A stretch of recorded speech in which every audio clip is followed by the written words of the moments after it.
Workout ഒന്നും ചെയ്യാണ്ട് തോന്നിയ ഫുഡൊക്കെ കഴിച്ചിട്ട് 6 പാക്ക് സെറ്റ് ആക്കാൻ പറ്റും. അങ്ങനെ ഗൂഗിളിനോട് ചോദിച്ചപ്പോൾ ഗൂഗിൾ ഒരു വീഡിയോ എനിക്ക് അയച്ചു തന്നിട്ടാ. എന്നാൽ പിന്നെ ഹാർഡ് വർക്ക് ഒന്നും ചെയ്യാൻ വയ്യ, വളരെ ലൈറ്റായിട്ട് വീട്ടിൽ വർക്കൗട്ട് ചെയ്ത് തുടങ്ങാൻ പറ്റിയ എന്തെങ്കിലും സാധനം തായെന്ന് പറഞ്ഞപ്പോൾ റൈറ്റ് എനിക്ക് തന്നിട്ടുണ്ട്. വെറും 129 രൂപക്ക് ജീവിതത്തിൽ ഇതുവരെ എക്സസൈസ് എന്താന്ന് പോലും അറിയാത്തവർക്ക് വരെ ഈ സാധനം വാങ്ങിച്ചു കഴിഞ്ഞാൽ വർക്കൗട്ട് ചെയ്യാനായിട്ട് പറ്റും.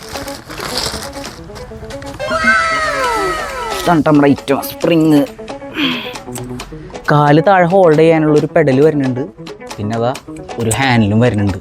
അത്യാവശ്യം സ്ട്രോങ് ആണ് ഐറ്റം. 129 രൂപക്കാണ് ഇത് കിട്ടുന്നത്. വീട്ടിൽ എക്സസൈസ് ചെയ്ത് തുടങ്ങാൻ പ്ലാനുള്ളവർ നിർബന്ധമായിട്ട് ഉപയോഗിക്കേണ്ട ഒരു ഐറ്റമാണ് കേട്ടോ, ട്രൈ ചെയ്യേണ്ട ഒരു ഐറ്റമാണ്. പിന്നെ ഇതിൻ്റെ ട്യൂട്ടോറിയൽ വീഡിയോ ഇഷ്ടം പോലെ യൂട്യൂബിൽ കിടക്കുന്നുണ്ട്. ഇതിൻ്റെ പേര് വരുന്നത് ടമ്മി ട്രിമ്മർ എന്നാണ്. പക്ഷെ ഇതിൻ്റെ പേര് പോലെ ടമ്മി ട്രിം ചെയ്തിട്ട് 6 പാക്ക് ആവുമെന്നൊന്നും ആരും വിചാരിക്കണ്ട. വലിയ എക്സസൈസ് ഒന്നും ശീലമില്ലാത്തവർക്ക് വലിയ ഇഞ്ചുറി ഒന്നും വരാണ്ട് സേഫായിട്ട് വർക്കൗട്ട് ചെയ്യാൻ പറ്റിയ നല്ലൊരു ഐറ്റം. അത്രേ ഉള്ളൂ. ആകെ 129 രൂപ ഉള്ളൂ. ലിങ്ക് വേണമെങ്കിൽ ഞാൻ അയച്ചുതരാം.